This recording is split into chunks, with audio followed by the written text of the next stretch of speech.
Can Jamaica's Oblique Seville make it to the World Championships 100-meter finals?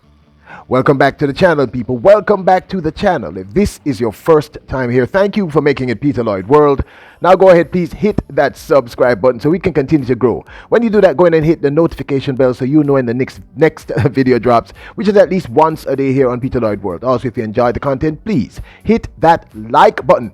And finally, I need you to respond to my question. Given the fact that he just ran an astounding 10 seconds flat, do you now think he could make it to the finals of the men's 100 meters at the upcoming World Championships in Oregon? Are you ready? Yep, good to go.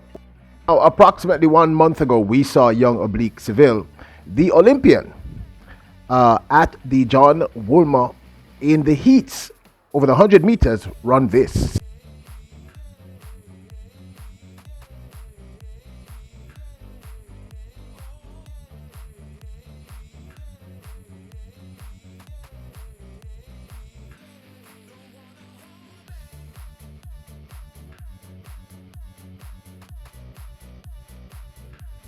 Now, Oblique's run was truly remarkable. He looked so relaxed, so in control, and so in command. Watch again.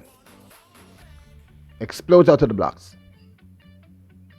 In the first 15, he's up on the entire field. By the time he hits that dry phase, knees are high, shoulders relaxed, powers right through the line, and runs 10.29. Now, I don't remember, that was a flash time, but I don't remember if that was the official time. Unfortunately, Oblique did not turn up for the finals, where I thought he would have ran a faster time. I suspect his team basically said, no, you don't need to. We just want to get your legs under you and see what you're looking like. That John Woolmer might have been his opener 100 meter. I'm not certain, so I can't say for sure. But he looked so relaxed, and I am convinced that this young man is getting faster and faster at the right time. And that's the key here, at the right time. So recently, about 2 days ago, in fact, we saw him at the Jubilee Series 2.0. This is what he ran in the semis. Sent off and running. Even start now. The man in lane 6 gets going. That's McPherson. Moving forward, that's the man in lane 4. Once again, solid start. He looks unbothered. And it's about that last 40 that he starts to push. But there's no one pushing him to this time. In that instance, he runs 10.27 into minus 3.1 headwind. Now, many of you should remember, if you've been here for a while, that I've been saying since last year, Oblique Seville is one to watch. I thought he represented well at the Olympics in 2020. Of course, we all wanted him to get through to the finals. He did not. He made it up to the semifinals and was not able to make it to the finals. But I believed at the time, and I stated it, that this was a result of wasn't where he needed to be as a speedster, although he did very well in his first Olympics, I think, to get to the semifinals. B, may have peaked too early or may not have peaked at all. And C, just sheer inexperience. Here he is in the semifinals. Seville ran a time of 10.09 in that semifinals and made it into 4th place.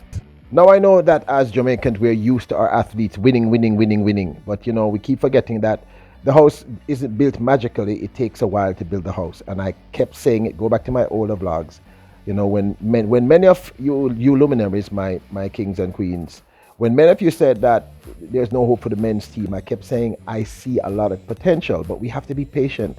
They're all very young, and everyone develops and evolves in their own way. So he made it as far as the semifinals and ran, I think, then his personal best of 10.09 to do so. And I stated why I believe he did make it. But you have to look at something else too. Now, yesterday in Tokyo, one of the world's fastest men, Christian Coleman, ran his season opener with a victory of 10.09. Same exact time that young Oblique Seville ran last year in the semifinals.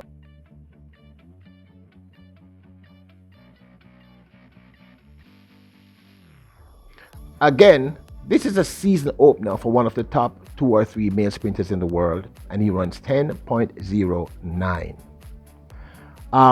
The races that we saw from Oblique Seville, I believe, was his second and third official 100 meters. Here he is in the finals running that phenomenal 10 flat.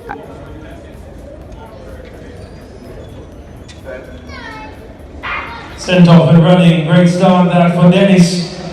Also traveling well, Oblique Seville. Oblique Seville moves away from the rest of the field, and he'll take this one. Oblique Seville, 10.01 the flash time. Negative 0.4, 10 seconds flat, that's a new personal best, and he's inching closer. Give him a big hand, Oblique Seville. Now there's that saying that Rome wasn't built in a day, so let's look at this in super slow-mo. Even start, gets out of the block well, 30 meters in, he starts to pull away from the field, and by 50 meters he's basically running against the clock. Solid time, but there's an element that's missing to this. You see, no one is pressing him. There's no one there. I mean, maybe if an Akeem Blake was there or a Johan, but there's no one in that final that's pressing him, you know. Within the first 40 to 50, he's ahead of the entire field, and he just keeps pulling away. You all know that an athlete tends to run better when he's pressed. Now, his technique has improved immensely. He looks relaxed, knees high. You can tell that he's confident. He knows how good he's doing. But as he moves away from the field, if there was someone there to press him, can you imagine the time he would have ran? He would have probably run, I think, when we factor in the wind factor, which I'll tell you what that was, he probably would have run something close to a 9.95, which would have been one of the world leading times. There was no one there to pressure him. No one. The wind factor was negative 0.4.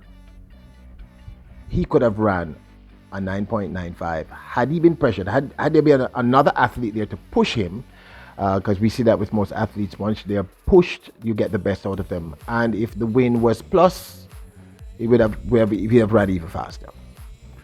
So the question I'm asking is, do you believe after seeing this race? I mean, you all keep saying no.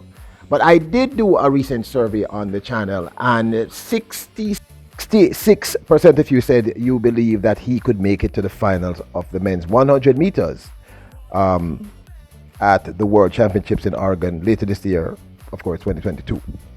That was a relief, because since I've started doing track and field on this channel, all I've been hearing people say is no.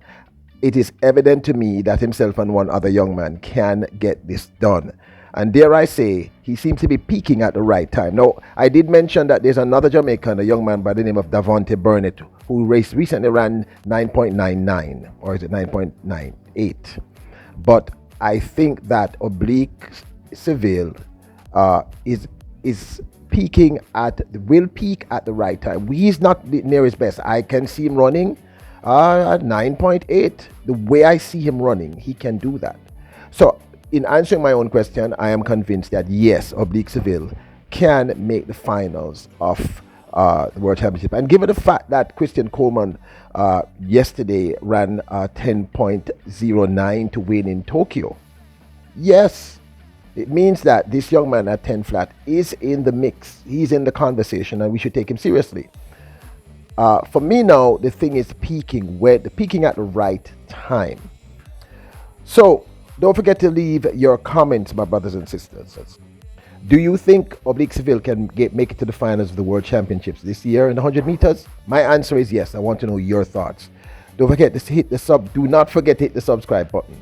Go and hit the notification bell so you know when the next video drops. The goal is 20,000 subs. We'll get there with your assistance. So hit the subscribe button. Hit the like button if you enjoy our content. And please, please, please, leave your comments. I really want to know your thoughts. Kings and queens, bless up.